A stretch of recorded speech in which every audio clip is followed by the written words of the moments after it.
Sounds great. Thank you. Welcome. If you are watching, welcome. This is Lead from Home with Victoria. And we have the great privilege and honor to meet and introduce all of you all to I want to get this right, the Pocket Profe. Is that correct?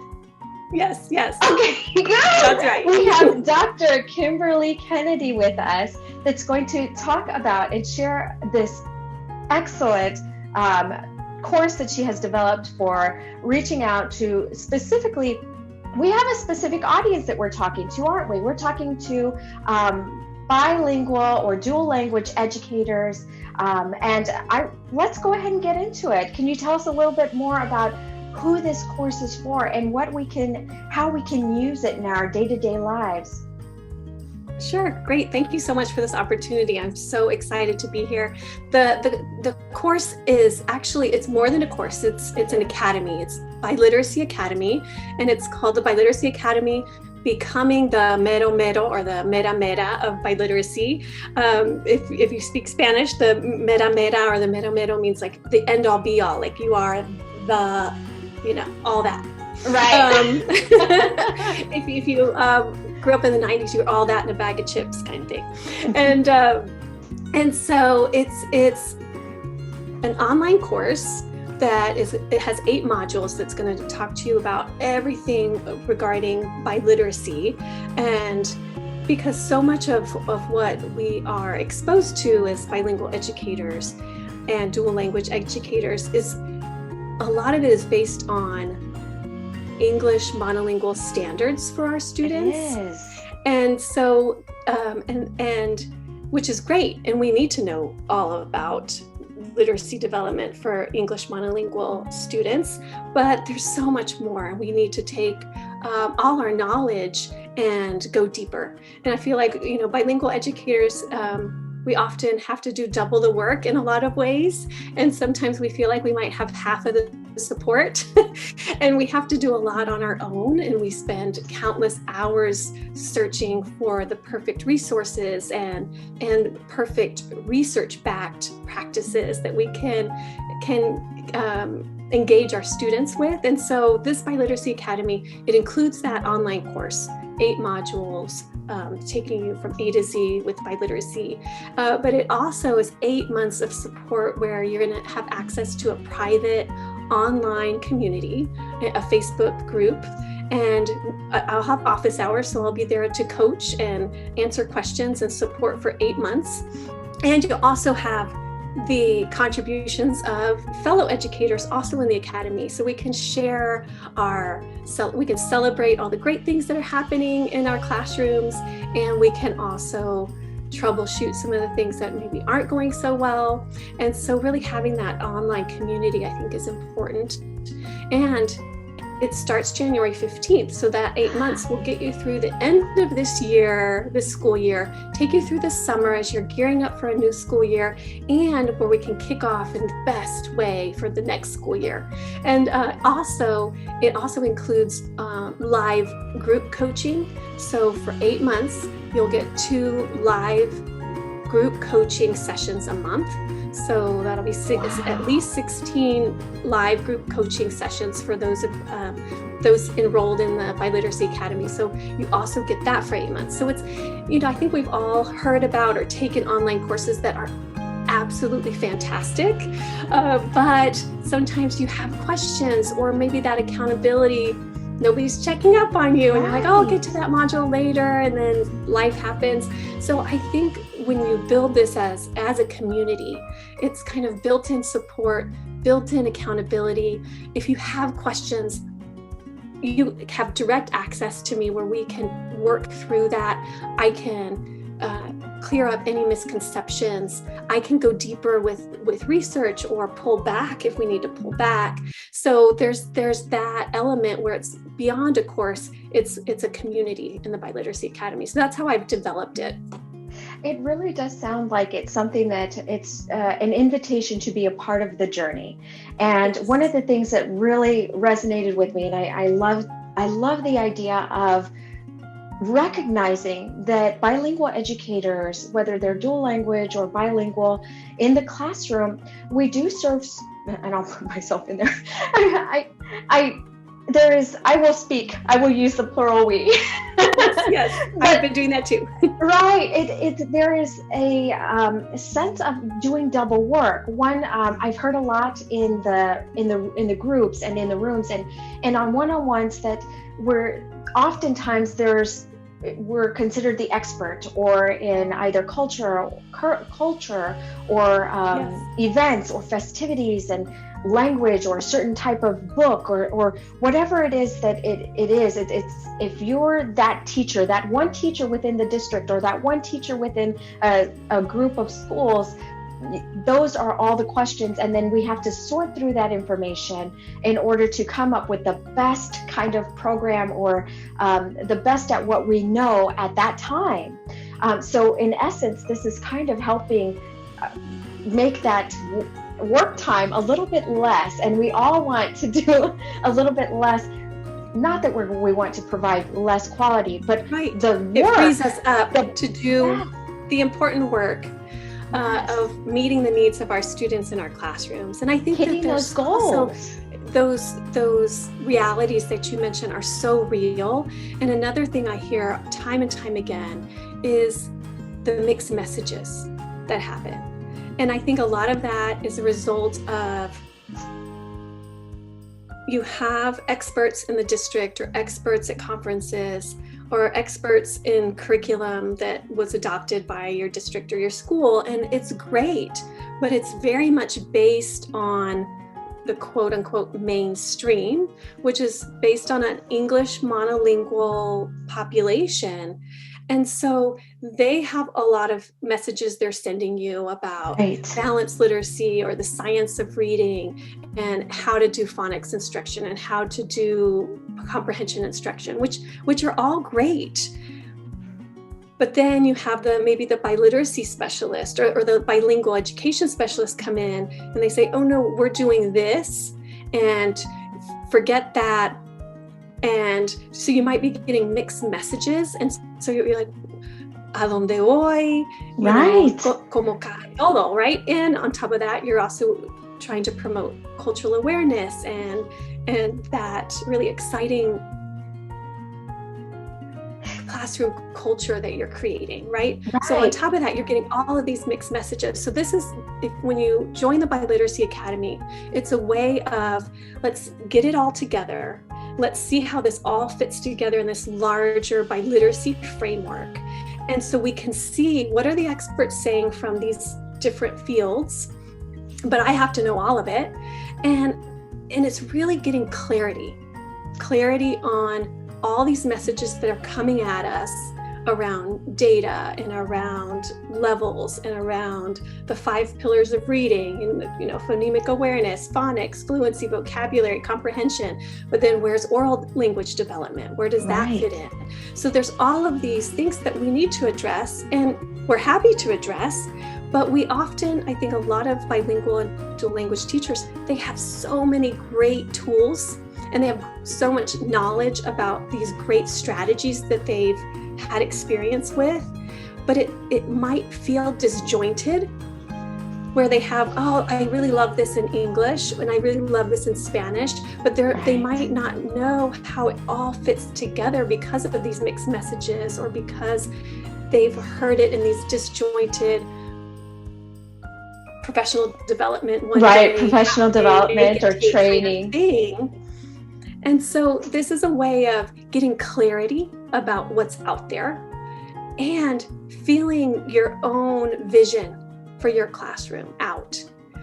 It's finding your own voice in all of this vastness that is English literacy development and Spanish literacy development and the translanguaging that happens, the beautiful translanguaging that happens in between the languages. So it's a way of, let's put our arms around all of this great, vast knowledge that I need to know as a teacher. And I know bits and pieces, but it feels a little disjointed. I feel like there might be missed messages. There's not a place I can go to get it all. This is a way where we can put our arms around it together you can get clarity, and you can feel grounded in your own vision for your classroom. How can you promote your students' identity as escritores y lectores? Like, how can you get them to just really embrace their own biliteracy? And that's what's so exciting about how I started developing this course. I started talking to, I've been talking to bilingual teachers and dual language teachers since I was one, almost 25 years ago when I started in my own classroom. And over again, you talk to bilingual and dual language teachers about what their goal is, what their professional goal is. And time again, it's not about them. No. Their number one goal is always, time and time again, bilingualism, biliteracy, biculturalism for my students. Yes. And it just shows you the heart of teachers, right? And where their priorities are. It's all about their students and how they can be facilitators for their students to embrace the bilingualism in their lives and the biliteracy in their lives and the multiculturalism in their lives. And it all goes back to that goal. And so many of the teachers I work with on a daily basis, they are working so hard. And so often they don't feel like they have that support that oftentimes a mainstream or a generalist English classroom has, just by the nature of it being kind of the default that gets the resources, that gets the playtime, that gets the curriculum by. Right. And so the tools, the resources, yes. Right. Sin querer queriendo, sometimes we're as dual language educators, we're left on the margins.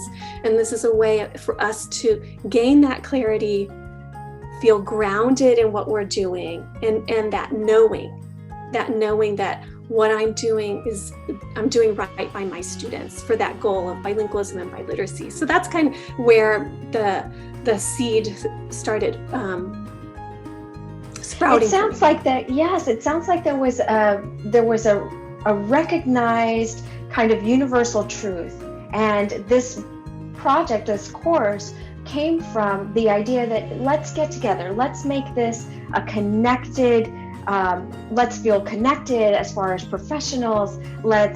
We recognize this, acknowledge the issue, and now let's move forward with what we have. There's a lot of resources out there with those kind of pillars that you mentioned, that biculturalism, this sense of feeling, not only are we learning within this process, but we're also recognizing our specialness, our uniqueness, and this is really something that I honestly have heard a lot of teachers saying. You are absolutely right. This is one of the truths, the core to that I've heard in educators, that even though it's not written in curriculum, it's not written down on paper, but it is one kind of core tenet that teachers are presenting from. Let's hope that they're coming from a sense of, I want to empower my students to recognize they have special gifts that they are learning within this platform. And like you mentioned, the translingualism, and my tongue's going to get tied in this, but yes, but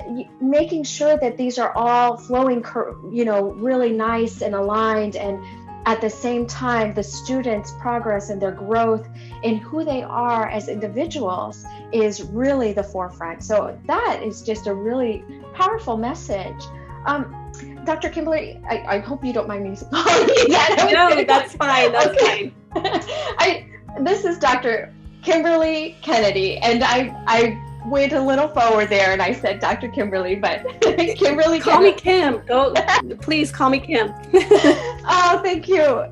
So let's see. It sounds like an awesome adventure, going to be a part of something this strong. This basically, we've got the structure in place that is promoting success and keeping all of those tenets in line. How can somebody who's interested in learning more about this course or some of the tools that you are using, how can they get a hold of you or find out more about it? Say, if they're hearing us and they're, yes, this is what I've been waiting for, how can they get a hold of you or find you? Of course, they can go to Pocket Profe, And so it's pocket, like, your bolsillo, and profe, so profe.com. And that's my website. And so there is a link to the Biliteracy Academy. Most of the action buttons on that homepage will take you to my Biliteracy Academy site. And I'm doing the course part of it through Teachable. So it'll take you to the Teachable site to Teachable. And so you can enroll right from there and read about the details. And it'll take you through the frequently asked questions and some of what each module will cover. And it'll talk to you also about the community aspect of it. Oh, I love it. Now, I'll just share with everybody, I took a look at this website, or the page that she has set up for everybody, and it is exactly what she says. It's really cleanly laid out. If you have questions, there's that portion there that has the frequently asked questions. And I know if you're like me, you have questions about everything, and you're wondering, and maybe you don't have questions right away because you're a processor like me. So either way, you have access to the information so that you can take a look at it, think about it, and look further. And she does have the modules out there, and a lot of what I consider how do we know if this is for me kind of questions. I like those statements. This is for you if. And I'm like, oh yes, this is for me because I checked that off. Or and I really like the way that it was laid out. So if you get a chance, I have it in the link. I have the links in the description box. They'll be blasted on our little discussion here. Once we have it there, you'll see it up above and throughout the interview, so that you can go directly to the link and check it out if you have questions. Now, we did say that it is on Teachable, that's the platform. Right. So that is the platform I use for the online course part of it. And then we'll be using a private Facebook group for the 8-month private community, where I will have a coaching section where you can ask questions, but we can also share resources and ask questions and celebrate one another if something really goes great, or you're working on something and you want to share a resource. And so that's going to be done via private Facebook group. And then also we'll be doing those group live coaching sessions twice a month for 8 months. And we'll be using Zoom for that. So I'll be sending out Zoom links when it's time for that group coaching. Oh, that's just great. I love the idea of having that community. Speaking from experience, I'm one of those that you mentioned before that we've probably participated in groups or a training or a course of some time. And I will tell you that the one thing that some of the courses have been missing is the group coaching and the one-on-one coaching opportunities. If you ever are offered those one-on-one sessions with the course instructor, definitely sign up for them. They make the world of difference, because sometimes you may not feel comfortable or have the questions right away in a group setting, but you want to have that one-on-one, because honestly, sometimes situational circumstances are different. We might need, maybe our strengths are in a different area and we need a little bit more support in one that was addressed broadly, and we want to pull that out in our one-on-one. Well, guess what? That's your investment. That's your time. And that's how you grow, is finding out and utilizing all the resources that are there. And I'm thrilled to find out that this goes all the way through the school year and into preparation time for the next year.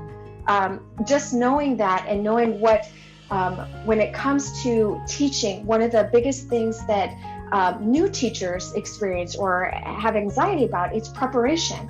And, one, they're uncomfortable because they're just getting settled in. And again, there's the inundation of information all at once. And knowing that they've got this guided practice, so to speak, this something that can evolve with them, it just sounds really like the missing piece, and it's right there.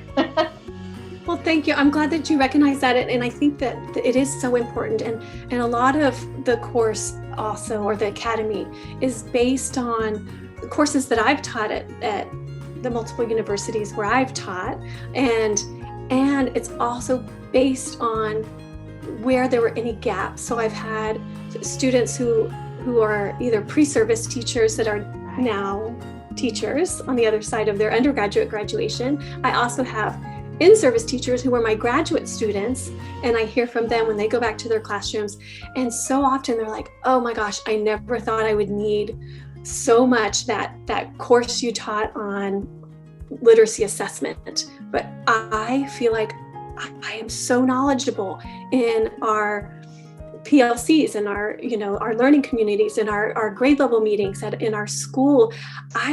I'm a new teacher, and I know so much about assessment, and because assessment can seem like the albatross around our neck sometimes, it's like, oh, assessments and data, because it has become a bad word, or it's a word that kind of makes us break out in hives sometimes.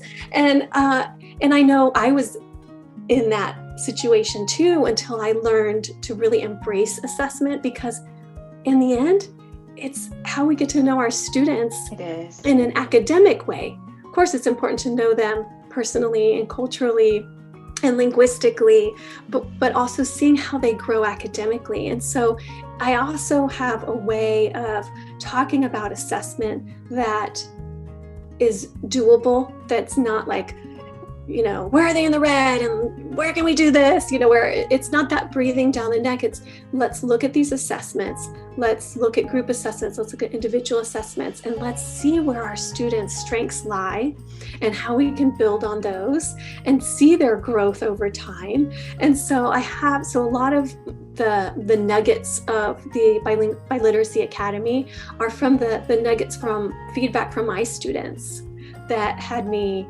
as their university professor, and they say, oh my gosh, I had no idea I would use this so much. Or when you talked about culturally relevant literature and looking at award-winning books, I never realized I could just go to the Pura Belpré award site and find all these great Hispanic or Latino literature at my fingertips. They're award-winning. And I can look at the Tomas Rivera Book Award, and I can just go there. So all these little tips and tricks that I've incorporated from feedback from my former students, where they say, oh man, that was priceless. All those nuggets are in there. And then also any gaps, because I was often teaching courses that were already in existence, and I made them my own. But this way, there has never been a Biliteracy Academy, right? And so it's putting all the things I wanted to do in one place, and the gaps that might have happened just from the nature of a university program. I was able to just use all those nuggets that teachers have told me time and time again, oh man, that was so valuable. And then, I wish we had. Right. And so I got to say, ooh, I'm going to put that in here, right? And so it's kind of the best of the best from my years of teaching university courses on these topics. But it's the golden nuggets from those, but it's also any gaps that I've noticed being out in the field, supervising student teachers, coaching bilingual and dual language educators. So it's all of those things, or it's how do they expect us to? Right. How do they expect us to do all of this and that? And so I was like, oh, I need to put that in here. And so it's kind of putting all that together. That's why it's the Pocket Profit. I love it. And the Biliteracy Academy, it really is an academy. My immediate thought after hearing and looking and reviewing at the modules, the information, this is valuable content. I think of whenever there's a course that's out or offered, one of the biggest things that I look for is how is it going to get me to my next professional mile marker? How am I going to be better at presenting information that the students are just going to absorb, get excited about it? How am I going to stay excited? And this sounds like it is going to help us stand out as professionals within academics, within our district, because we're getting these tools, we're talking it out, we're getting the guidance that basically the glue that will help support and make those connections happen in the classroom. Yeah, especially when you're talking about these resources. No, I love that you made that connection, because it's exactly right. Not only do I want you to be the Mera Mera in your own classroom for your students and for their families and for their communities, because ultimately that's the most important part of the job, but it also will help you gain clarity for when you're in those meetings or you're receiving those emails or those memos where you're like, okay, I know where I stand on this. I have an opinion about this. I understand where this falls in the bigger framework. And I really, in that way, want teachers to feel that empowerment, where they feel knowledgeable, where they're solid, and they have their own professional position on biliteracy and what's the best way to do it. And so they can be part of the conversation. They can be at the table and have really important things to say. Because as you mentioned, sometimes the bilingual teachers and dual language teachers, they're kind of on an island on their own, and then everyone looks to them, well, what do you think? And it's like, we have to know everything. We have to know, like you said, we have to know the cultural awareness and cultural competencies. We have to know all the content. We have to know all the course content in all the fields. We have to know how to teach it, and we have to understand literacy in Spanish. And you are speaking this truth that is just pulling at me. It really is, knowing that we want that. We're all right. We've been invited to the table. Now we're here and we're discussing curriculum, or we're discussing a direction, a program, whatever it is. Now we can make that that from a perspective. We can make really great, honest, educated statements. Not to say that we're not, because we have a wealth of information with us, and maybe we're having trouble organizing our thoughts or setting things in priority, because everything is valuable. But this way we can find the way to communicate and express from a specific position, our unique position that's suited to maybe the intricacies of a particular district. Maybe this is where they need more information or that guidance.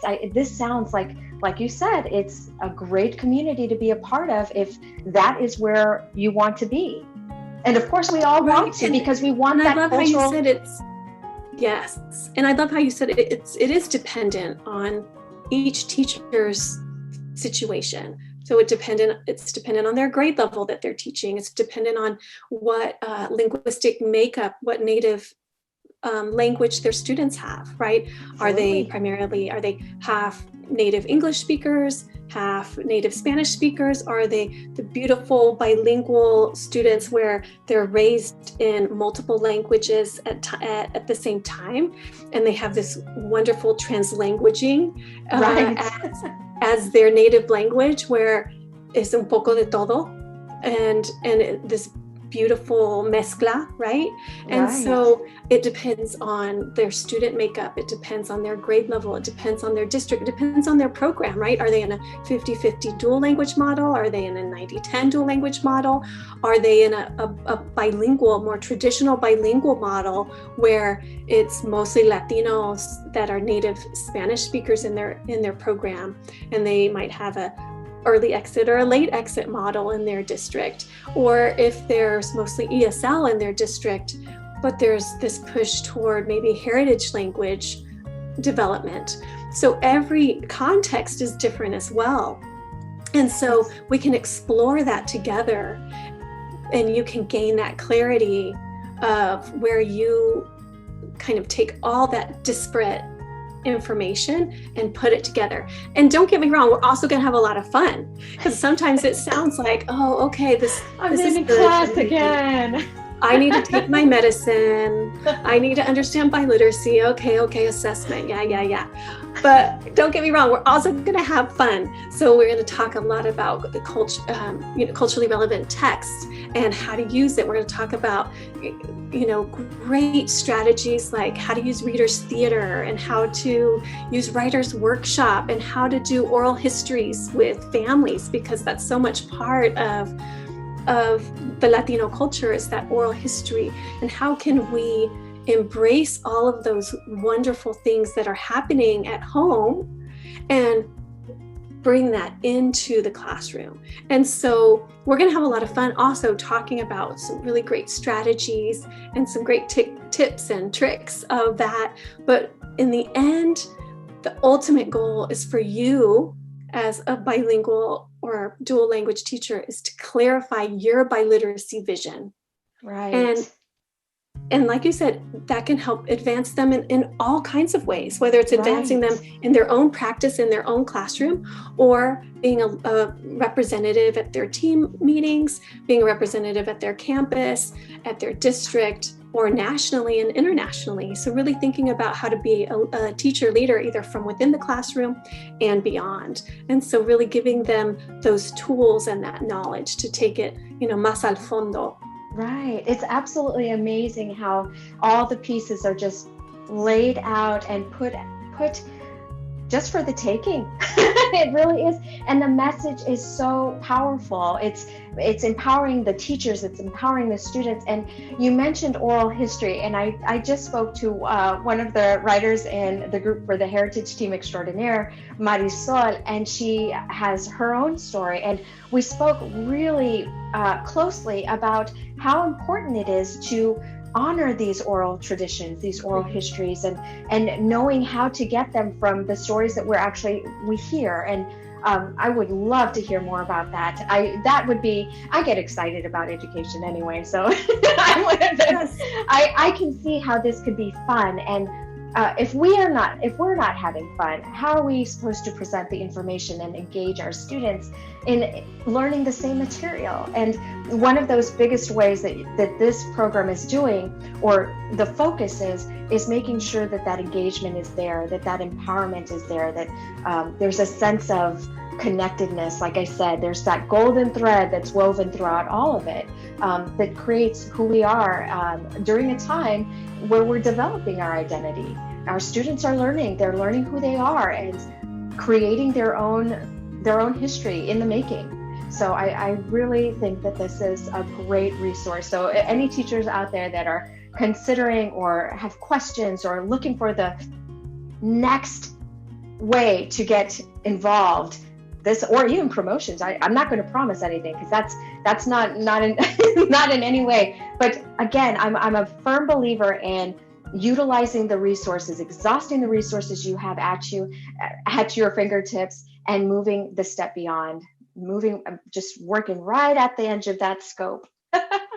Yes, it is. It's a really exciting time, and it's almost like we can joke about sometimes when you're a bilingual or dual language teacher, you feel like you get half the support and double the work, but there's a lot of truth to that. I don't know if you've ever heard about how people say Fred Astaire is like one of the greatest dancers of all time. Yes. The old-timey movies, yes. The black and white movies, Fred Astaire, and the dancing, yes. Thing. And I don't know if you've ever seen that saying that, well, Ginger Rogers, who did a lot of the movies with him, they said, well, Ginger Rogers did everything Fred Astaire did, but backwards and in heels. And in heels. And and so I feel like bilingual and dual language teachers are the Ginger Rogers of education. It's like we have to know everything that Fred Astaire did, but we have to do it backwards and in heels.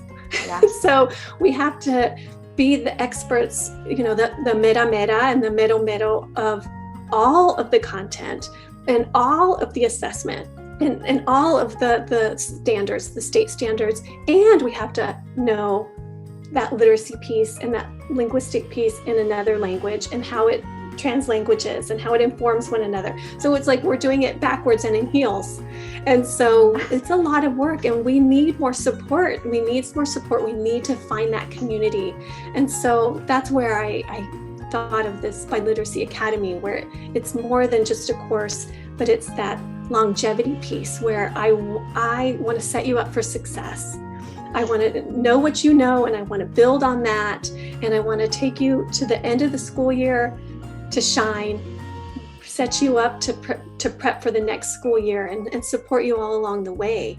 And so I'm really excited about the opportunity to serve bilingual and dual language teachers in this way. And also to keep in mind is also you'll have a certificate of completion. And so you can also put it toward your continuing professional, your continuing education credits. And so it can also go toward your certification hours or your recertification hours too. This just gets better and better. And I did want to add in there, so CEU possibilities, professional development, feeling connected, becoming part of a community.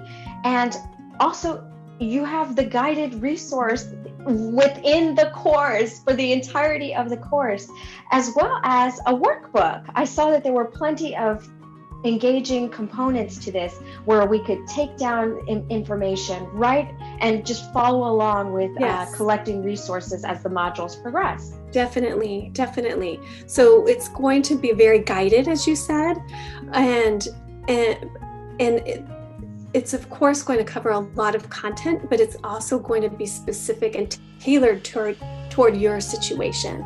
So there's that customizable aspect to it as well. So you have workbooks and content that you're going to go through, but it's also going to be customizable in this larger community aspect too. Absolutely. Any final thoughts?